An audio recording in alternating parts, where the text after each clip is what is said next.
ఇవాళ Lumbini park Gokul chat పేలుళ్ల కేసుపై high court విచారణ జరిపింది. క్రింది కోర్టు విధించిన మరణ శిక్షను రద్దు చేయాలని నేరస్తులు హైకోర్టును ఆశ్రయించారు. దీంతో విచారణ జరిపిన కోర్టు నేరస్తుల మానసిక ప్రవర్తన, ఆరోగ్య పరిస్థితి, పశ్చాత్తాప స్థితిగతులపై కూడా ఇద్దరు మిటిగేటర్లను కూడా నియమించింది. అయితే కేసు విచారణను మరో బెంచ్ కు మార్చాలన్న నేరస్తుల లాయర్ అభ్యర్థనను హైకోర్టు తోసిపుచ్చింది. అప్పీల్ పిటిషన్ల విచారణను వాయిదా వేసింది.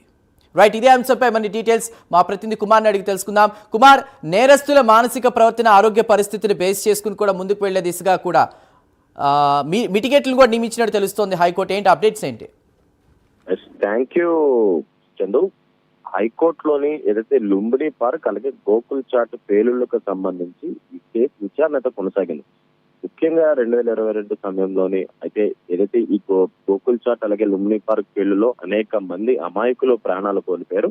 దానికి కారకులైన కొంతమందికి మరణ శిక్ష కూడా ఇప్పటికే హైకోర్టు విధించింది. అయితే ముఖ్యంగా ఈ మరణ శిక్ష విధించిన నేరస్తులు హైకోర్టులో పిటిషన్ అయితే దాఖలు చేసుకున్నారు. ముఖ్యంగా కింది కోర్టు విధించిన మరణ శిక్షను రద్దు చేయాలని హైకోర్టులో ఈ నేరస్తులు అయితే పిటిషన్ అయితే వేశారు. అయితే నేరస్తుల మానసిక ప్రవర్తన అలాగే ఆరోగ్య పరిస్థితి అలాగే పశ్చాత్తాప స్థితిగతులపై ఇద్దరు మిటిగేటర్లను ఇప్పటికే హైకోర్టు అయితే నియమించింది.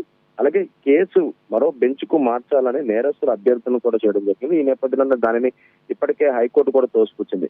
ముఖ్యంగా చూసుకున్నట్టయితే ఈ లుంబిని పార్క్ గోకుల్ చాట్ పేలుల్లోనే అనేక మంది అమాయకులు ప్రాణాలు అయితే కోల్పోయారు. అయితే ఇటు దీనికి సంబంధించి కోర్టులో కూడా కేసు చాలా కాలం నడిచిన తర్వాత ఏదైతే వాళ్ళకి మరణ శిక్ష కూడా విధించడం జరిగింది. అయితే ముఖ్యంగా ఈ మరణ శిక్ష విధించిన నేరస్తులు ఎవరైతే ఉంటారో వాళ్ళకి పశ్చాత్తాప అలాగే ఆరోగ్య పరిస్థితి, మానసిక ప్రవర్తనకు సంబంధించి చాలా మందికి మరణ శిక్ష రద్దు కూడా అయింది. అయితే అదే అదునుగా చేసుకుని ఈ నేరస్తులు కూడా కింది ఏదైతే ఈ కేసుని మరో బెంచ్ కు మార్చాలంటూ కూడా పిటిషన్ దాఖలు చేశారు. అయితే మా నేరస్తుల మానసిక ప్రవర్తన అలాగే ఆరోగ్య పరిస్థితి, పశ్చాత్తాప స్థితులకు సంబంధించి కూడా వాళ్ళ వాళ్ళ పరిగణలోకి తీసుకోవాలంటూ కూడా ఈ నేరస్తులు అయితే చెప్పారు. అయితే తమకు విధించిన ఈ మరణ శిక్ష రద్దు చేయాలంటూ అలాగే ఈ కేసును మరో బెంచ్ కి ట్రాన్స్ఫర్ చేయాలంటూ కూడా ఏదైతే హైకోర్టులో పిటిషన్ వేసిన నేపథ్యంలో దానికి సంబంధించి విచారణ అయితే కొనసాగింది. అయితే కేసు మరో బెంచ్ కు మార్చాలన్న నేరస్తుల అభ్యర్థన అయితే ప్రస్తుతం హైకోర్టు అయితే తోసిపుచ్చిందనే చెప్పొచ్చు.